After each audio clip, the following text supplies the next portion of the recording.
Hello everybody, we're just taking you through the director's cut version of our Paris Games Week demo of Dreams on PlayStation 4. Yeah. We wanted to sort of deconstruct all the various teasers we've done dating back to the PS4 announce, and then taking you sort of on a deep journey into a live demo of what it's like to play the game, play Dreams. And the Imp was the first thing that we introduced you to. So the idea of the Imp is you get to interact with the world. Yeah, it's the way that you touch and feel and manipulate and communicate. Yeah, online it's great fun. You can customize the Imp to be your own, and you can kind of change the expression of the Imp by just drawing on the touchpad on the DualShock. Yeah, and mess around with his eyebrows, and it'll be completely customizable. Exactly.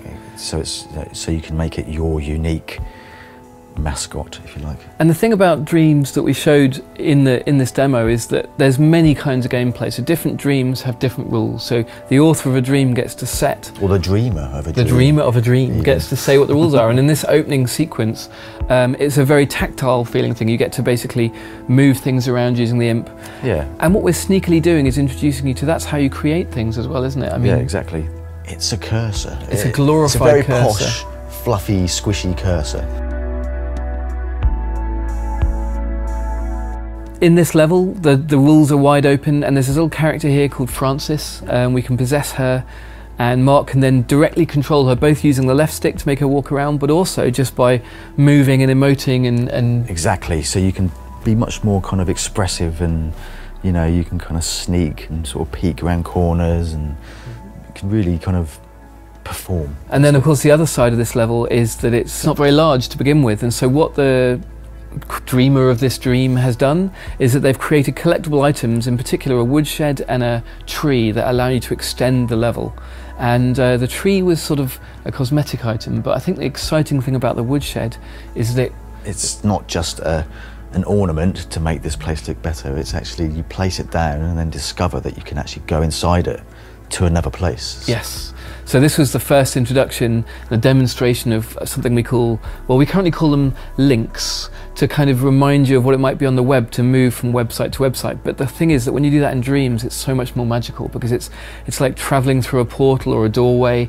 And I love the idea that people explore Dreams by looking out for things like windows, doors, wells, clearings in forests, you know, all sorts of different ways that you might travel from one dream to another dream. Yeah, exactly. And just like in real dreaming, you know. And that level link can be randomized, so you can say, take me to any level or dream tagged jungle made by my friends, or made by my friends of friends. So you can choose how selective or randomized the link is. Yeah, exactly.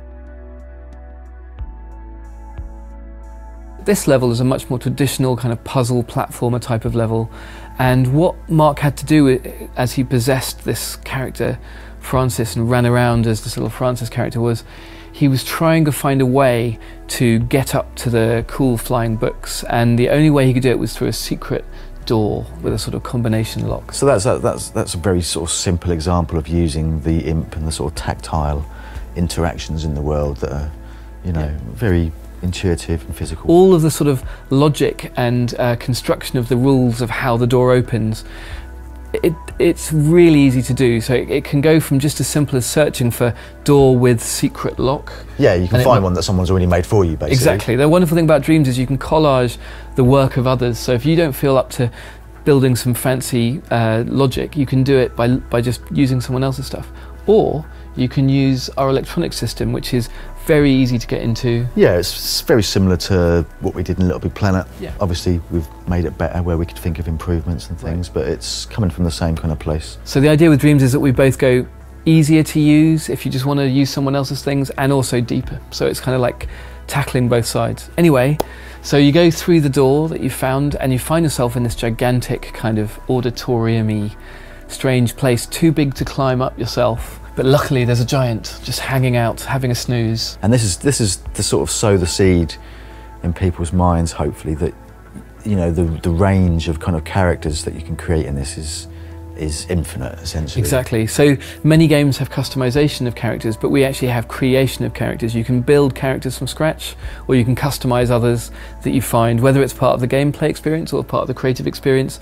We're sort of mashing those two together, so we don't really draw a hard line between when you're playing or when you're creating. You're just having fun. Yeah. And character creation and customization is one of the most fun things to do, because you just mess around with it, you change the proportions, long legs, short legs. Yeah, exactly. I mean, I think Kareem, our art director, would agree with me that 90% of characters design is just the proportions, really. Right, yeah. So very quickly, just by stretching a biped around, you've kind of got most of your character, and then you can immediately play that character. When you're creating a character, you've got this really nice tight loop of like sculpting a bit on it, then seeing what it walks like, adjusting it. It's really good fun.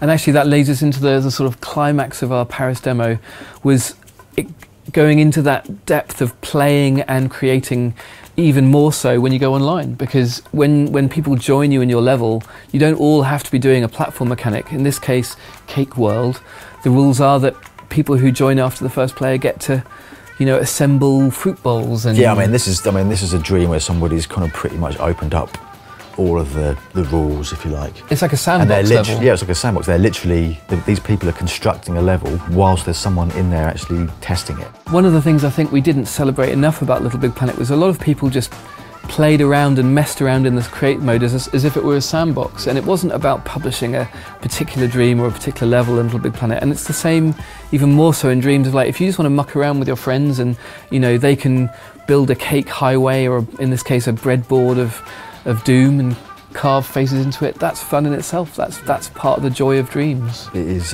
taking the best of both worlds there, really. Yeah.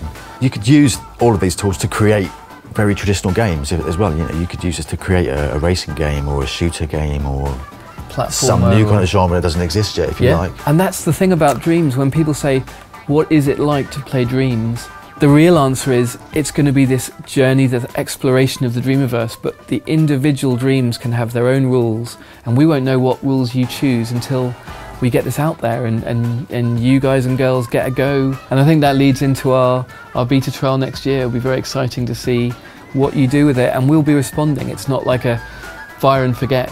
That's the beginning of dreams for real. We know that we're going to seed the community with some brilliant Media Molecule made assets, levels, games, stories, but really the exciting thing is to find out what the community builds. Yeah, that's going to be the lifeblood of it all, I think. Yeah, totally. Can't wait to see it. PS4 for the players.